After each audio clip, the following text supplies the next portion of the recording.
good. So hi, everyone. We are here today with Patricia Miller, who goes by Pat, and she's a good friend of mine, my massage therapist, and she has had the privilege of being able to go to Peru more than once in her lifetime to study with the native healers there. And so she is going to discuss some Peruvian healing techniques, some things that she's learned, and maybe guide us through some things in the last half of the meeting, so that we can have some kind of experience of the stuff that she has learned. So welcome, Pat. We're glad to have you. I am really excited to be here. It's awesome. Anytime I have a chance to, to talk with folks about this kind of work is, very wonderful and special to me. So yes, like Louise says, I have had the privilege of being able to visit Peru. Let's see, I guess it has been 3-4 times in the last, well, it's a bit of a stretch in the last 16 or so years.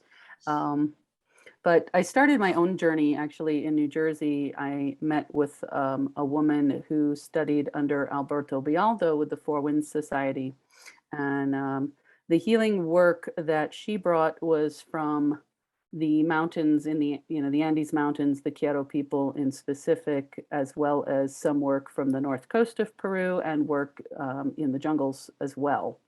I had an opportunity to go through her healing medicine wheel, which is very transformative work where you really get to dig down into your shadow energies, clear a lot of things that are just no longer serving you in your day-to-day life, and then also learning how to bring some of the tenets of the healing work that we do into your everyday life so that you have that value of it in your day-to-day reality, as well as being able to come into it in non-ordinary spaces as well.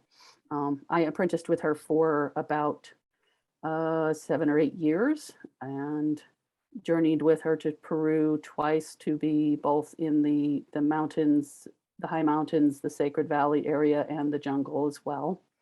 I began to offer my own healing work around 2010, 2011, somewhere in there, and took a group down to Peru to experience some of the native healing works there back in 2011.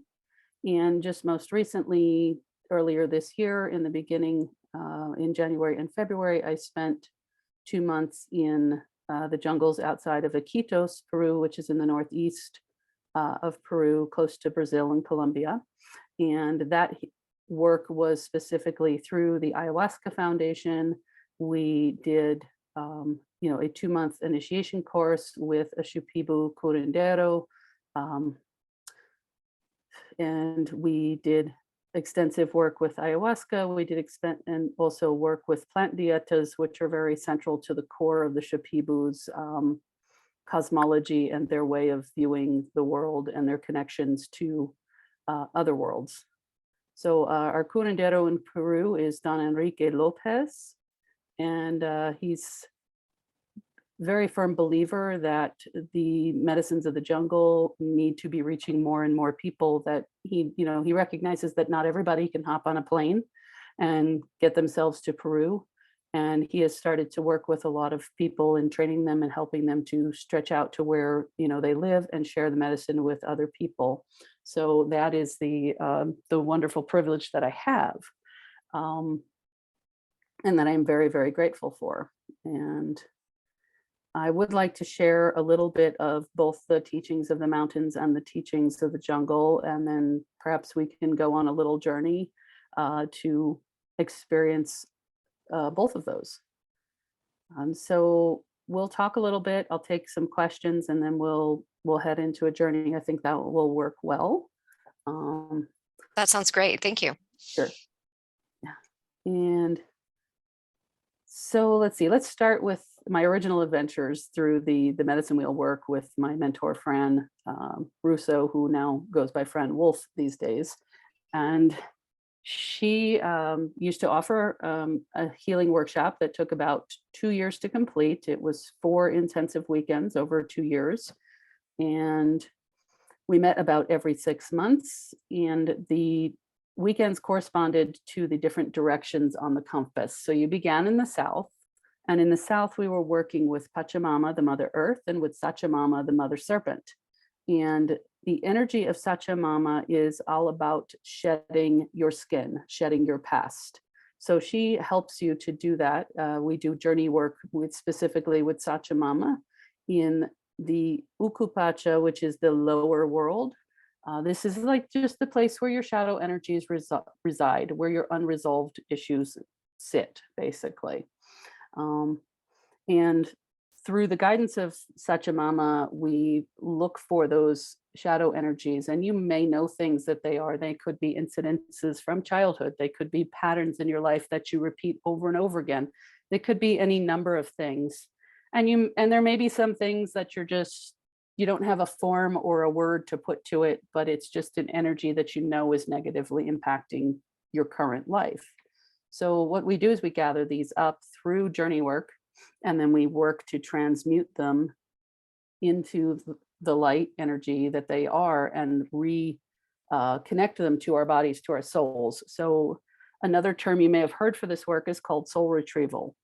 So it is believed that little bits of our soul get left behind with persons, places, things, events, traumatic happenings that happen throughout the course of our lives. A little piece of ourselves splinters off and attaches to that event.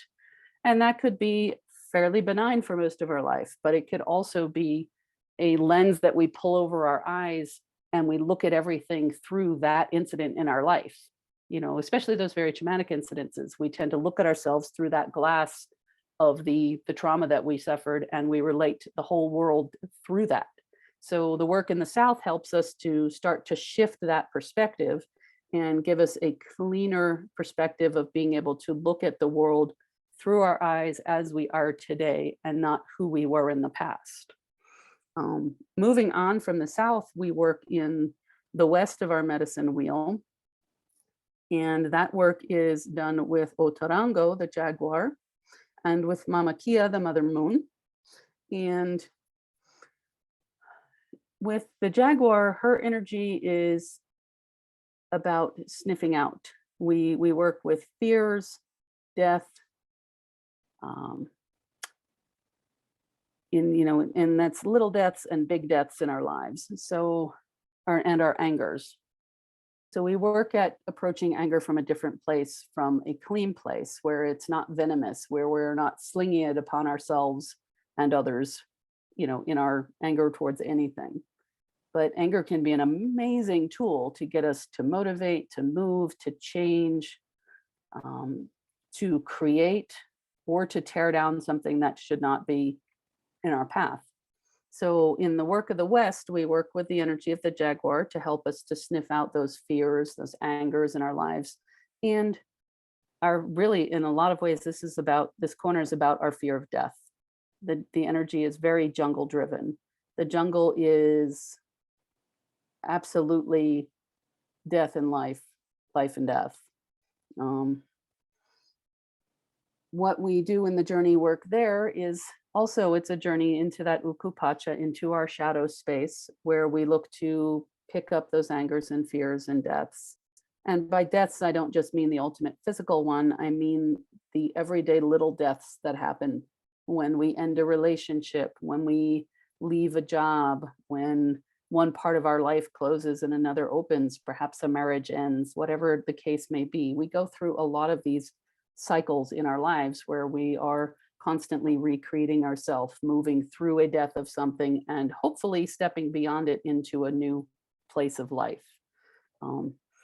The place where people can get stuck in this and where it can become shadow energy is when we don't move through that death.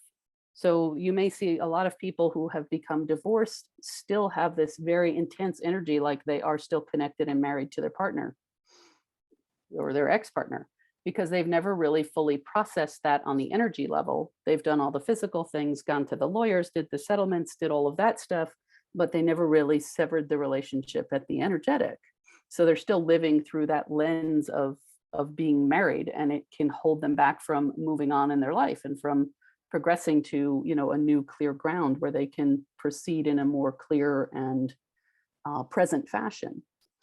obviously anger can be the same way. If you're holding on to angers over things that are long gone, long out of your life, it can just gnaw at you and eat at you and eventually make you physically sick.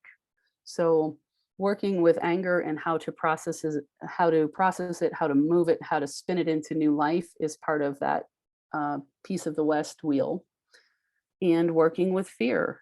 And fear can take a lot of different forms, whether it's a physical fear of heights, whether it's just fear of tragedy, whatever it is, it's an energy that can hold us back from realizing, our true potentials and really being as clean and clear and present in our own space as we possibly can.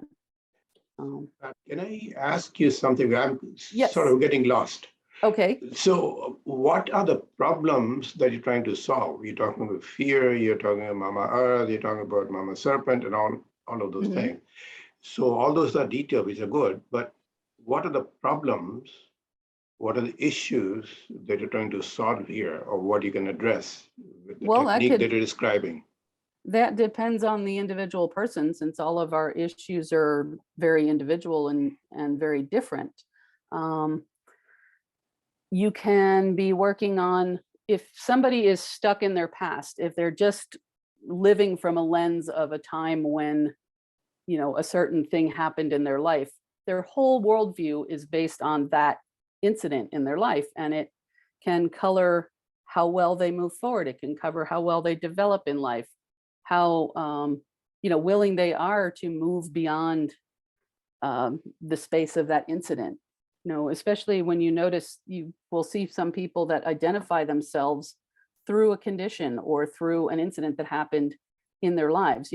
I am an abuse survivor, I am a cancer survivor, I am a whatever, right? And they're very firmly affixed to that presence in their life being a part of their identity.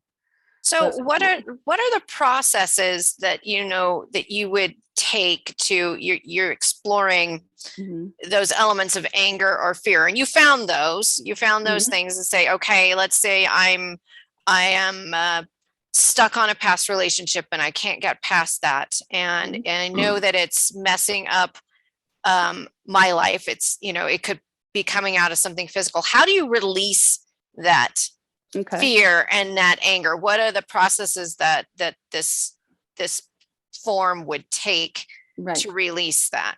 Okay. So the particular form of work that we do through a lot of the, I will call it the Pacawachu work, which is the healer's path in Peru, is what that translates to. So along this Pacawachu path, we do a lot of internal journey work, which is, guided by a healer, like someone like myself or my mentor Fran, will guide you through a journey that will usually be led by drums. So it's kind of an internal meditation, but I would say it's a bit deeper than meditation. What we're doing in this work is going into our energy bodies, more so and beyond, even into the energetic fabric, beyond our own body, into the energetic fabric of the universe. So it's not as literal as like a talk therapy would be, where you would try to relate, how this particular emotion that comes up in you relates to something that happened in your childhood, where, like a talk therapy would help you to try to connect those dots. This goes on a more deep and energetic level before you necessarily even have a form for the incident that affects you. It's beyond that. If you were to look at your energy body as being a tapestry, I should have brought one of my tapestries out, but I have, it's going to be a little hard to see here. This is a Peruvian cloth, and a way of looking at the energetic body and the energetic around you is by thinking about the weave of that cloth. The threads are very, very fine and very, very, very many. And what we do in the Peruvian work is we help to hold space for the people who are doing the journey work. We shine the light on the cloth for them to look at, and then then they work on looking at the cloth and seeing where is it intact, where is it not intact, where are there pieces that are frayed? Where is the energy out of balance? And the work is to bring that energy back into balance. There is some breath work involved in it. It's, you know, I will take you guys on a little bit of a journey to see, to kind of experience that. It can be a little hard to describe I can without understand that. actually going through it. So if I'm gathering this correctly, so in the Peruvian journey, so you have that compass wheel of the different spokes from the south, the west, and I'm Yes, assuming exactly. north and east, and you go through those. So you're clearing out those specific areas each time. So you really dig into one area for how long? For 6 weeks So- or a So month? it's about a period of 6 months in the Wow. in the way that we've done it in the past. So you get together for your South weekend. You will get together and you do this work on your past with the mother serpent. So the energy of that serpent is to shed your skin, to shed your past.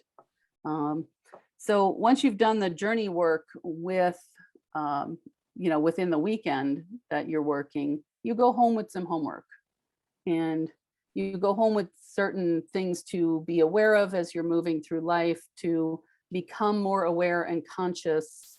The 6-month time period gives you a chance to really develop your consciousness about when you see things sneaking back into your life, when you're starting to revert back to old patterns. It gives you an opportunity to really become more conscious of them and make more conscious decisions rather than just letting yourself go back onto your old track. Okay, and then after that 6-month time period, you meet together for the next stage, the next mark on the compass, Correct. which you said was fear and anger. Yes. And so and then again, so this is like a 2-year process then. This to is go about through. a 2-year process, yeah. And so what is the next compass? Do you head up north, or do you go Yes. to, okay. So Yep. what is north? So when we head into the north, we work with the energies of the hummingbird and with the energies of the ancestors. And the focus on the north is like the first 2 corners, the south and the west, are your more deep, dark shadow work. And we're starting to come out of that phase in the north, and we're starting to work with accepting sweetness into our lives. And accepting stillness and calmness into our lives. Some of the interesting energy about the hummingbird is their ability to be completely still and yet be in full motion. When you look at them hovering in front of a flower, there's all this crazy amount of flapping going on from their wings, and yet they're just poised there, very, very still. So it is about becoming open and still. It is about accepting joy and sweetness into life, like the nectar of the flowers that the hummingbirds feed on. And working with the ancestors is an exercise in humor, largely. They have very much a sense of humor. And the things that we're focused on as well in that corner are looking at our belief systems, those things that we inherited from our parents, from our teachers, from the society around us, from advertising and media. So we grow up learning a lot of different belief systems and believing that we have roles to fulfill. I have to grow up and become married and become somebody's wife. And then I should, fulfill some sort of a career role, and I should fulfill maybe a role as a mother. And all of these things can be absolutely beautiful parts of our lives, but if we're coming at them from an inauthenticity, then it's just like a mask we wear. It's just a piece of clothing we put on in the morning. So what we look at in the north is we look at all of the roles that we have been given in our life. Mother, daughter, teacher, wife, husband, whatever we are or think we are. And we're stripping away those roles and just trying to bring out just the essential love energy that we are, without any roles, without any, specific meaning of what we are. And we strip that back so that when we accept a role, that we're accepting it from a more authentic space. So we go through roles and belief systems, and we look at what is truly authentic to us and what is no longer, no longer serves us or was never possibly ours to begin with. Like, for instance, my mother had a very, very good fear of heights. And I kind of took that with me. I took her fear of heights and decided that was mine. And over the years and through different, work that I've done, I've found that that is not as much mine as it was hers. So I'm choosing not to accept, to identify myself as a person who's afraid of heights. That's just one easy example I can offer in that. But So all Pat, of this, yes. can I slightly different? So if I come to you, say, Pat, I think I have arthritis in my knees. Can you help me? Is that something that you can address, or if I have some other physical ailment? Okay, this specific work that I'm detailing is more at the energetic level. It's more about working with emotions, with trauma, with belief systems, and helping us to ground ourselves in a more authentic space. However, there is some work that I've done in the jungle that would be more geared towards physical ailments that would, have a more herbal medicine approach. So, I mean, there are some things that can offer for something like arthritis. We'll talk about the jungle work in just a little bit. I do want to wrap up the medicine wheel work. Okay. Yeah. I'd like to put a bow on it so that it's not. Can I ask one confusing. last question though, based on Certainly. that?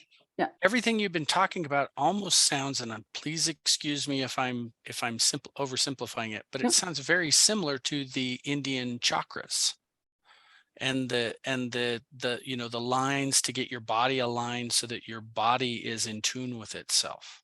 Mm-hmm. Do you think those could be? Is it not?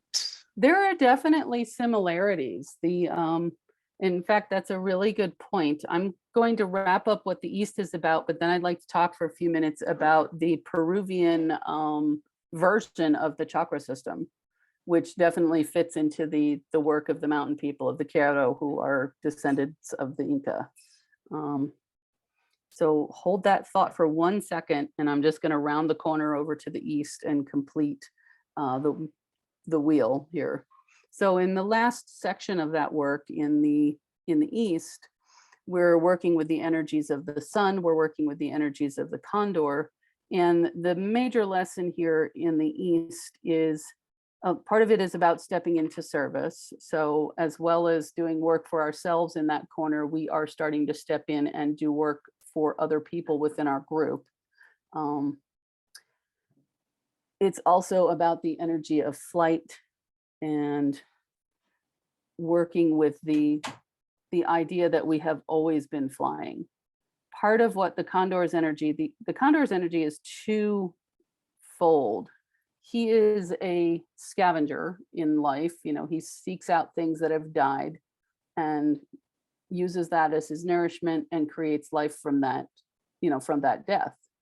And so that's one aspect of the energy of condor, and it's one way of using the perspective of condor in our own lives, looking at things that have died in our lives and figuring out how we can spin them into life, into new life.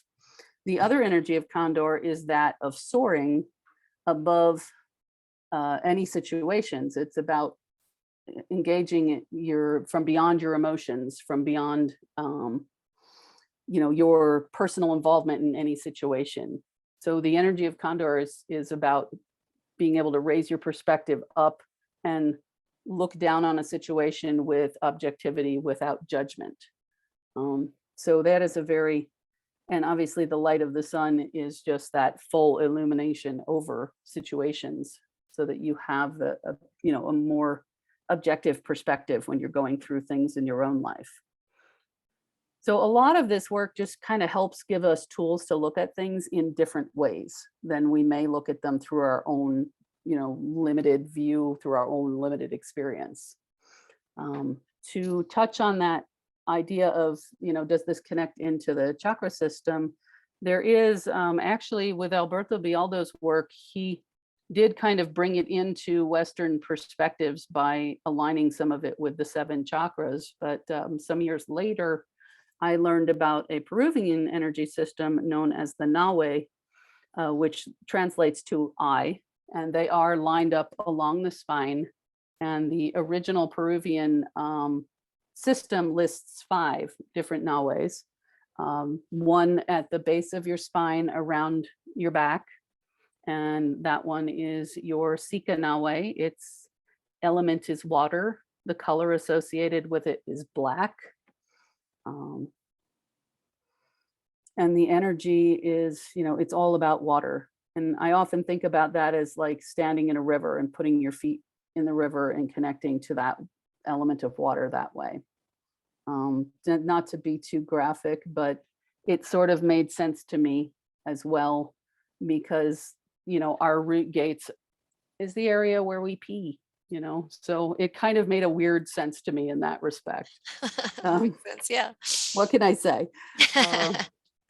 The rest of the other 4 Nawe are in the front of the body, and the second one up is at your navel, and it's called the Cusco Nawe. Cusco literally translates to navel, and the Cusco Nawe is the element of earth. It is your womb. It is the color represented there is red, which also made sense to me because we were talking about womb blood and creation right there. So, as a woman, this made sense to me.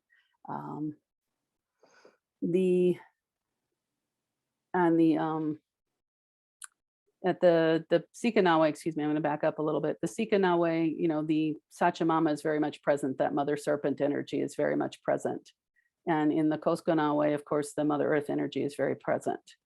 Moving up to the heart, that's the Sonko Nawe. Sonko is the Quechua word for heart. Literally, if you think about it, it sounds like a heartbeat. Sonko, Sonko, right? So that Nawe, that energy center there, is the color in there is gold, and the energy is that of the sun and of fire. I also associate the jaguar with that, the golden jaguar with that particular energy center. And moving up, into the throat area is the Kunki Nawe, and Kunki literally translates to voice. So it's your Nawe of sound. And the energy there is silver, and the element associated with it is the wind. So I look at like sacred song, sacred voice being in that area, your communications. The condor sits very much present here to me, the hummingbird. There's an interesting legend about hummingbird in the Peruvian cosmology. The hummingbird was said to be the only bird that was able to trick Condor into taking him up to the upper world. So he kind of travels between that upper world realm and that lower, the lower worlds, the more physical realms. So you have the hummingbird there in the throat.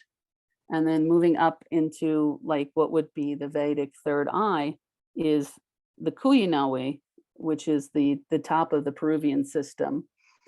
Its element is spirit. Its energy is, the color is like a clear white. And condor would be associated with here because condor is like the messenger to the upper worlds. So now, do you have any idea, like the chakra system from India has been around thousands of years?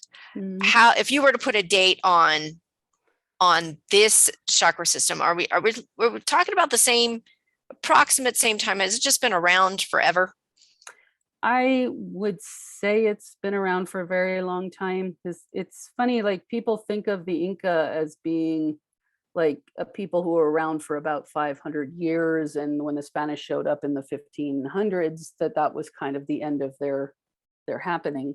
But even before the Inca became an organized empire, there were many, many different tribes that became part of the Inca Empire over time. And I think most of these ways of sitting in ceremony, most of this work came from really from pre-Incan organization. So I would say it's been around for quite some time. I just find it fascinating, the correlations between separate continents and, separated by oceans that come up with the same type of similar spiritual modalities, which to me almost gives more validity to this idea that you need to have, energetic balance in your body, that you're working, towards that kind of inner peace, those type of things that you see in so many cultural references all around the world, and yet they're so similar, and yet they're so separated by space and even time. Yeah, I always find that fascinating. So you have some kind of meditation or something for us to try? Are we ready for that? Does anyone have any other? Yeah, are there Questions? any questions? I guess we're gonna stay in the we'll stay in the mountains tonight, and maybe we can address the jungle work on another night if you have, if you Oh, guys okay. have I didn't time. know if we have If you how have- much time the meditation was going to take, Yeah. or if you wanted, we still have, if it's only 15 minutes or whatever, then we can certainly go into the jungle discipline. We can a little bit. I want to leave a little time after the meditation just to talk and see, what everybody experienced, and, unpack that a little bit. What do y'all think?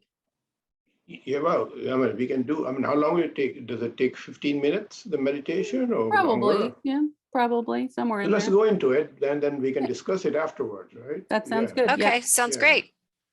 Okay, so I would encourage everybody to please make sure your phones are off, or, mute yourself if you're in a noisy environment, just to keep other distractions out of the way.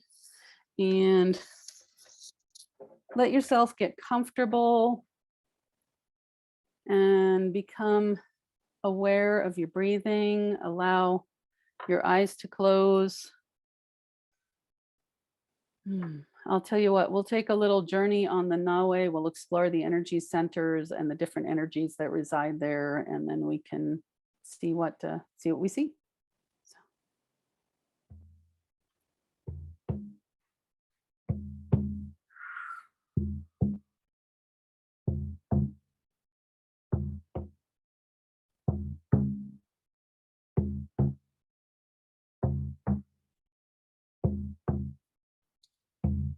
All right, allow your breath to lead your consciousness down.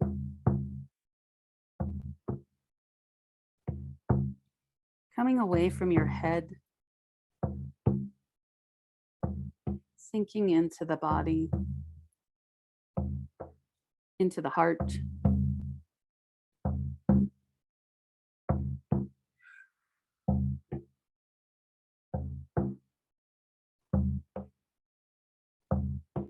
Down into the womb. For the men, the Dantian, the center.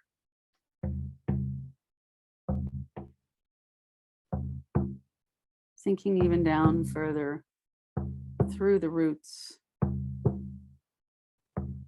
Connecting into Pachamama, into the Mother Earth.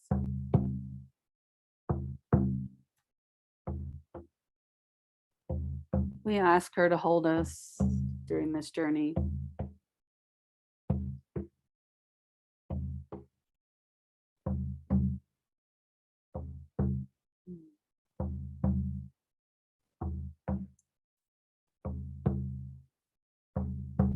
Okay, and as we come back up the roots, we encounter the Sikanawe, Hatunwilka, mighty sacred, Sikanawe.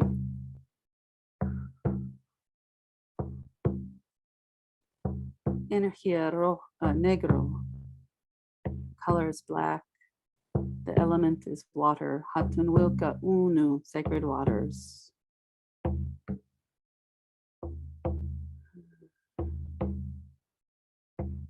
Sink into that energy center. Feel the flow of the water how it runs along the earth, the tides, the way that we flow in our lives.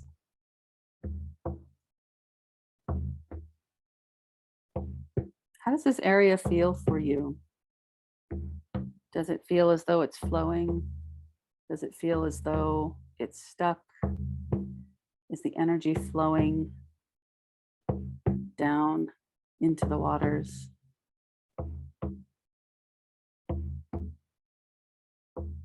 Is that element of water in you tumultuous or calm?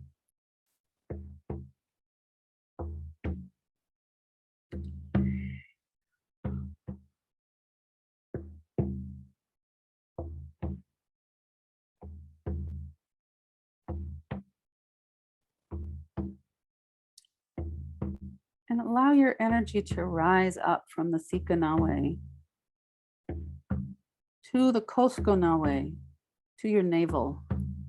Hatun wilka Koskonawe. Hatun wilka energia roja. Hatun wilka Pachamama. Hatun wilka Aipa. Here is the energy of the earth, the womb of creation.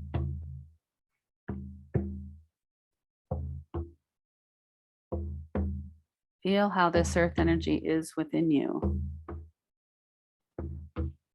Is it allowing for growth, for change?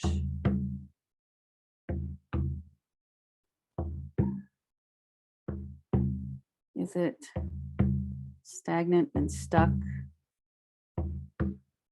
immobile?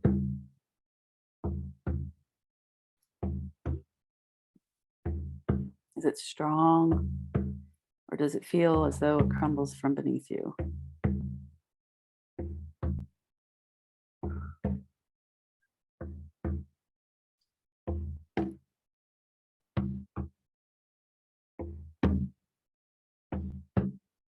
Feel that energy of the earth in your middle, in your core.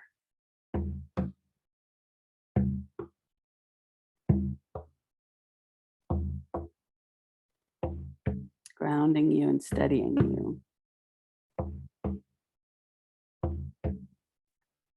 Here also think of all of the beautiful caves that the world has.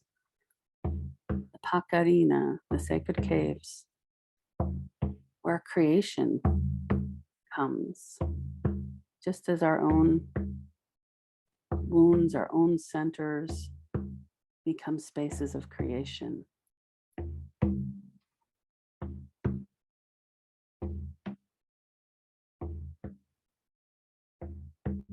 Does it feel lush and green? Does it feel dry, barren? How is this space?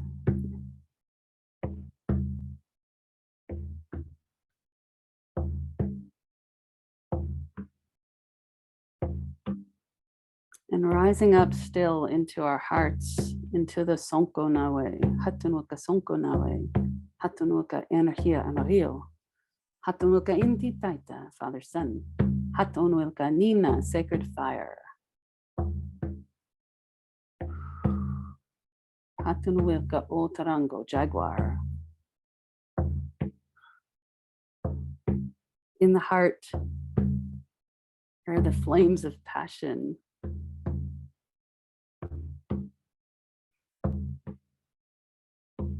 How is this space in you? Are those flames stirring desire, stirring movement, stirring growth?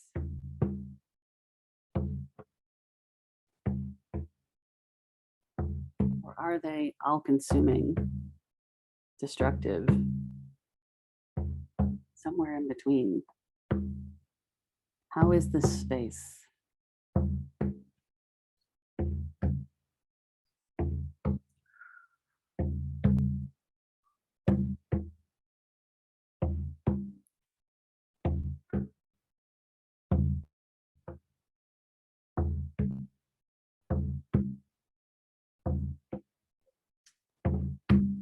And traveling up into the throat, into the konkinawe, hatumuka konkinawe, hatumuka, silver energy, hatunwilka wida, sacred winds, hatunwilka konka sagrada, sacred voice, cantar sagrada, sacred song.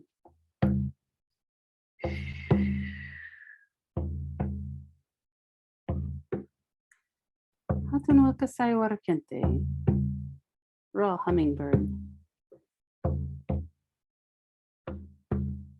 How is this space within you? Is your voice clear and true?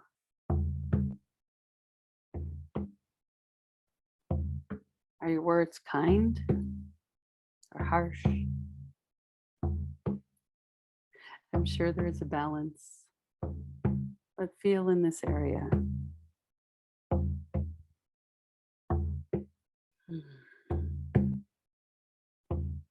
Connect to your sacred voice.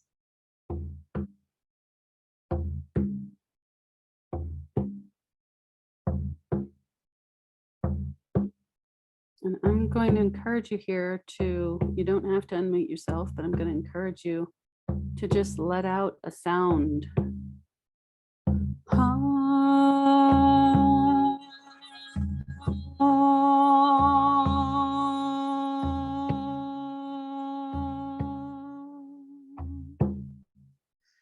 And really connect to that voice.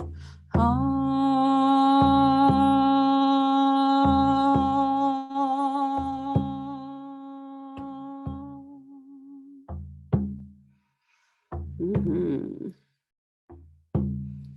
Moving up still into the area that we know mostly as the third eye, into the Kuyinawe.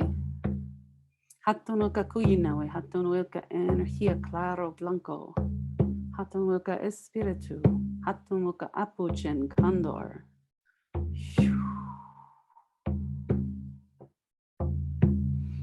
So this is a space where we connect to the sacred ones of light, where we connect the energies of the upper world, of the Hanak Pacha.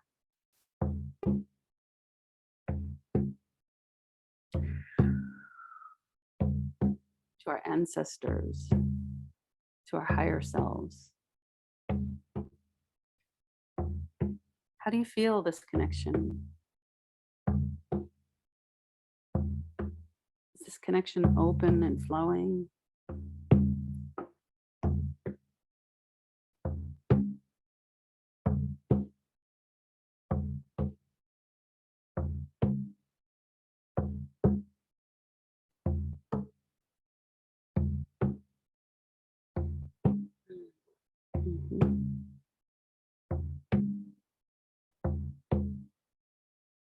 It's here also that we connect to star energy. The Peruvians in particular felt themselves sourced from the Pleiades star system.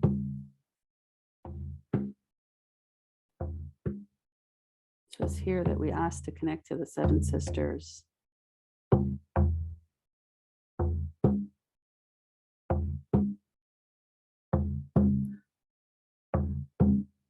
And if there is any guidance that the ancestors or the seven sisters would wish to bring to you now.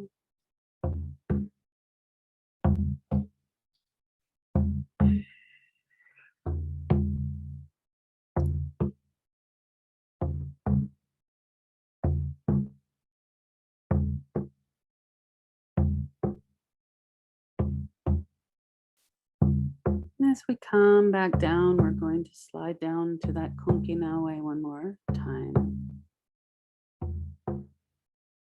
Making a transition from the Hanak Pacha, from the upper world. The Konkinawe is the connection between the upper world and the middle world.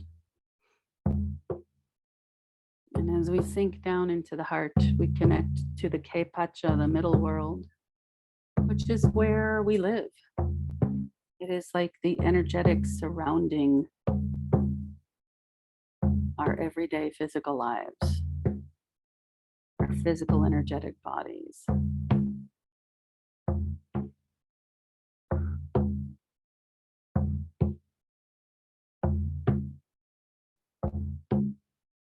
And sinking down into the Koskanawa, into the womb. This begins to become a transition between the Ke-Pacha and the Hanak-Pacha, the lower world, the deeper self.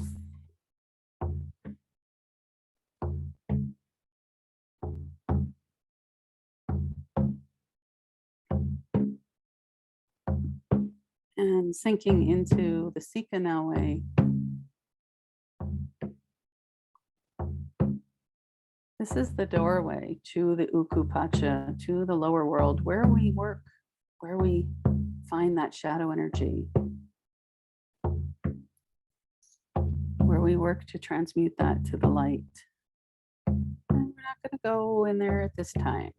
And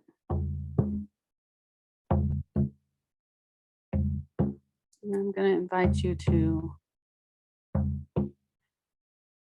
bring your consciousness up once more into your belly, into your center.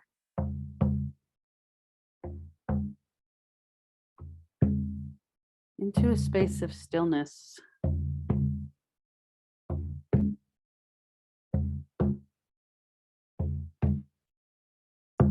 Feeling into your physical body, giving a little movement to your toes and your fingers.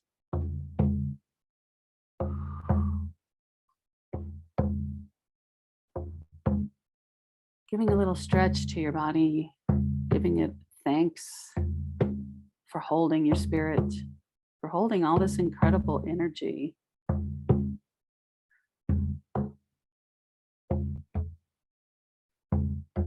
feel yourself in this present space and time, once again aware of your breath in the body, your body's movement, the space around you.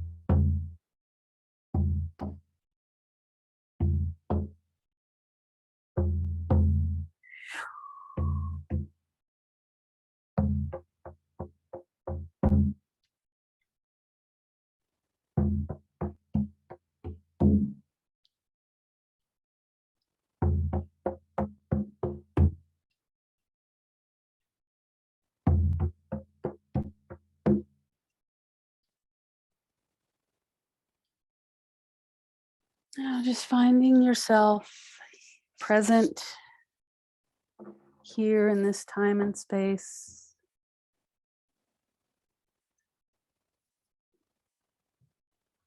Give yourself a little stretch and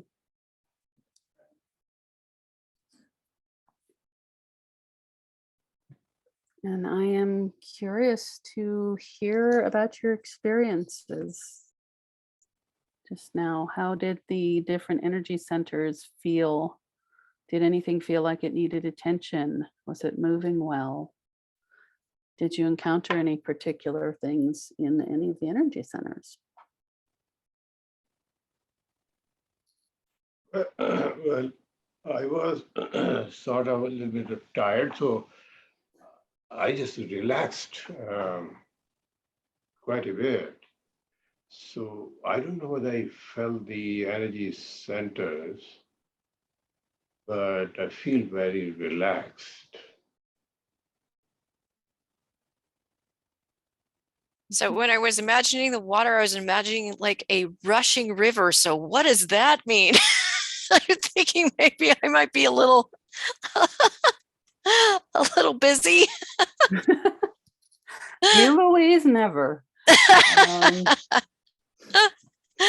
So I was like, is it still or calm? And I was like, no, it's not. So No, that's okay, because one of the ways that we describe the energetic is that flow in the river, and that part of what we learn to do is to ground ourselves in that flow. So like feeling that the firmness underneath our feet and being able to be in that flow of energy and movement with still being still and steady, not getting carried away by it. But yeah, definitely that's I think it's great to feel that flow. I always think of it more as a river than, like a calm lake or something like that, because it is such a moving,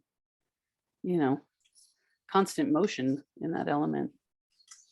So is a lot of this kind of a visualization, like, images that come up for people? Is that usually, and then they work around that, or is it, Well, mostly I use this particular like meditation just to get people in touch with the different energy centers so that they can start to feel in them and feel, what their energy is like. It would be just like connecting into your different chakras if you focused your energy, say, on your heart chakra, and just felt like, is it open? Is it closed? Is it moving? Does it feel like it's, flowing and vibrant and open, or does it feel like it's dull or stagnant or linty you got to clean up the energetic lint every once in a while. So have you seen this technique make, transformations in people, not just on an emotional level, but on a physical level as well over time? I think with any kind of meditation technique, I like to use this one because I can feel that connection between heaven and earth. Part of what the energy centers are to me is like a corridor of light. You're bringing in a corridor of light from heaven, you're bringing up a corridor of light from earth, and you are that vessel that it travels through. So for me, as a way of getting in touch with divinity and getting myself very centered and very present in my own energy, kind of, feeling how it's all moving and how everything is, that can be helpful to me because it gives me a calmness, it gives me a peace of mind. A lot of the different work that I do helps people to drop more into their parasympathetic nervous system, which is that resting and digesting space in their body. It's that more, more meditative space where their body can be calm. And if it's not in flight and fight mode, it can be in its own healing mode. So over time, I think it can be very helpful, with physical healing as well. But again, this was just kind of an introduction to feel into those centers. We didn't really do a lot as far as going in and cleaning and clearing and doing other things that we could do as well. So Daryl and Kathy, you're very quiet. Well, I said my stuff earlier, but I do have a question. When you mentioned the Pleiades, you said that that's the seven sisters and the center, right? I found that weird because there's two other cultures that I know of that are old that recognize the Pleiades and call them the seven sisters. That's mostly due to the visibility of the particular stars, as far as I understand, is that there's many more stars in the Pleiades system than what we pick up with the naked eye, but in the seven are most visible, I think. I probably am grabbing the seven sisters reference from the Greeks, I think. But there's more than one culture that feels like their people were sourced from the stars. And if you talk to somebody in Lima, they probably will be like, I don't know. If you talk to some of the the more traditional folks up in the mountains, and you ask them where they're from, it's not uncommon to get that as an answer. Wow. It's still well believed today that they are not originally from here. And I mean, honestly, who is? I think we're all stardust ultimately. Well, this has been great, Pat, and I thank you so much for taking the time to come and speak with us today. Sure. So, Kathy, do you have anything you want to share? Or? Oh, thank you. I was just listening very intently. I really appreciated the topic. It's very unknown to me. We have so many wonderful speakers and, you know, the various ways we can heal ourselves and become better selves. It's amazing to me. And just continue your good work. Thank you. Thank you, Kath. So it looks like we are right around the 6 o'clock time period. And so do you have anything else you wanted to add, Pat? I think it's pretty complete for the moment. Okay. It's Well, thanks again. And I think we'll go ahead and sign off if everybody's okay. Are you okay with that, Sheree?